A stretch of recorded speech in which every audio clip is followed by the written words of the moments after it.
حنا آفرین بنت جلال احمد، جن کا عنوان ہے مدارس اسلامیہ امن و سکون کے علمبردار۔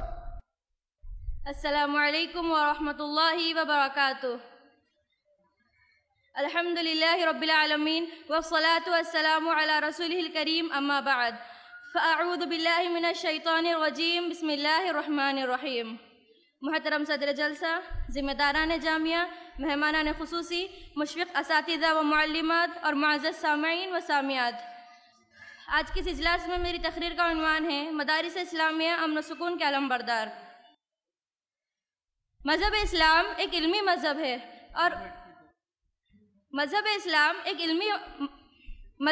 ایک علمی مذہب ہے اور امت محمدیہ وہ واحد امت ہے جس کی ابتدا ہی درس و تدریس اور تعلیم و تعلم سے ہوئی ہے۔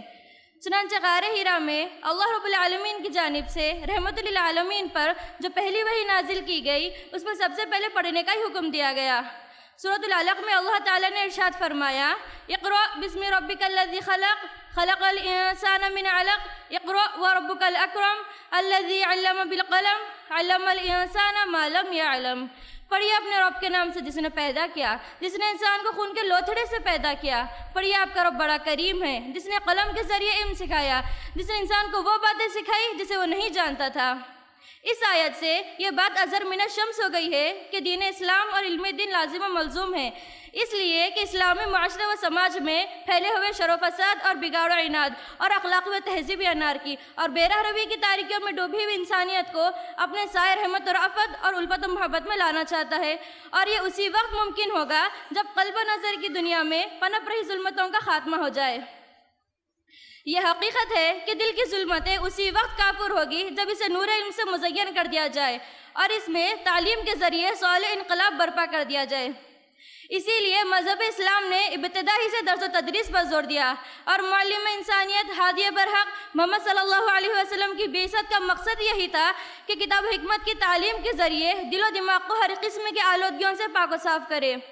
سورۃ الجمعہ میں اللہ تعالیٰ نے ارشاد فرمایا، هو الذی بعث فی الامیین رسولا منہم یتلو علیہم آیاتہ ویزکیہم ویعلمہم الکتاب والحکمہ وَإِن كَانُوا مِن قَبْلُ لَفِي ضَلَالٍ مُبِينٍ۔ وہی ہے جس نے ناخواندہ لوگوں میں سے ایک رسول کو بھیجا جو اسے اس کی آیتیں پڑھ کر سناتا ہے اور انہیں پاک کرتا ہے اور انہیں کتاب و حکمت سکھاتا ہے، یقیناً یہ اس سے پہلے کھلی گمراہی میں تھے۔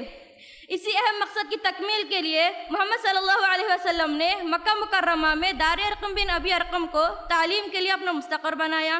پھر ہجرت مدینہ کے بعد مسجد نبوی عبادت گاہ کے ساتھ ساتھ مستقل طور پر اسلام کی پہلی درسگاہ بن گئی۔ آج پورے عالم میں جتنے بھی مدارس پھیلے ہوئے ہیں وہ اسی شجر طوبیٰ کی شاخیں، اسی سلسلۃ الذہب کی کڑیاں ہیں۔ ان مدارس میں وہی تعلیم دی جاتی ہے جو آپ صلی اللہ علیہ وسلم نے اپنے مدرسے میں اپنے تلامذہ صحابہ کرام رضی اللہ عنہم کو دی تھی۔ یہاں تمام مخلوقات پر رحم کرنے کی اعلیٰ تعلیم دی جاتی ہے، اور آپ صلی اللہ علیہ وسلم کے اس فرمان سے مدارس کی فضا گونج اٹھتی ہے کہ من لا یرحم الناس لا یرحم اللہ، جو لوگوں پر رحم نہیں کرتا اللہ تعالیٰ اس پر رحم نہیں کرتا۔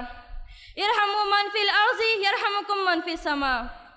کرو مہربانی تم اہل زمین پر، کرو مہربانی تم اہل زمین پر، خدا مہرباں ہوگا عرش بری پر۔ انسان تو انسان ان مدارس میں تو جانوروں کے ساتھ بھی حسن سلوک کی تعلیم دی جاتی ہے، اور جانوروں کے ساتھ حسن سلوک سے پیش آنے پر جنت کی بشارت اور بے رحمی سے پیش آنے پر جہنم کی وعید بھی سنائی جاتی ہے۔ صحیح بخاری کی حدیث میں آتا ہے کہ آپ صلی اللہ علیہ وسلم نے ارشاد فرمایا، ایک عورت کو کتے کے ساتھ حسن سلوک سے پیش آنے کی وجہ سے جنت میں داخل کر دیا گیا، اور ایک عورت کو بلی کے ساتھ بے رحمی سے پیش آنے کی وجہ سے جہنم میں داخل کر دیا گیا۔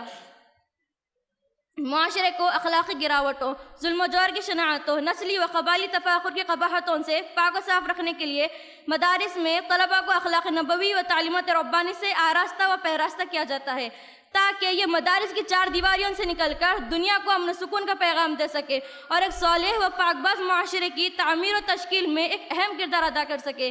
انہیں بتایا جاتا ہے کہ آپ صلی اللہ علیہ وسلم نے ارشاد فرمایا، ان من خیارکم احسنکم اخلاقا، کہ تم میں بہترین وہی شخص ہے جس کے اخلاق سب سے اچھے ہو۔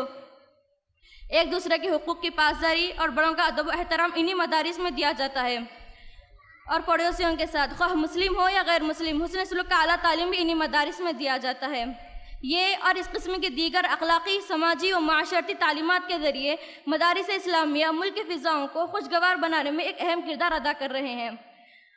معزز سامعین و سامعات، ہمارے ملک میں مدارس کا وجود اللہ رب العالمین کا بہت بڑا احسان اور انعام ہے۔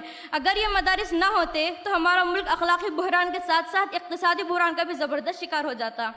جو طلباء مدارس میں پڑھتے ہیں، یہ مدارس سے فارغ ہو کر یا تو منبر و محراب کی زینت بنتے ہیں، یا طلباء مدارس کے اساتذہ یا داعی بن کر معاشرے میں پھیلے ہوئے شر و فساد اور جور استبداد کو ختم کرنے کا ایک فریضہ انجام دیتے ہیں، اور قناعت کا جو درس انہیں مدارس میں ملا ہوتا ہے اس کی پاسداری کرتے ہوئے معمولی تنخواہ پر بھی زندگی بسر کر لیتے ہیں۔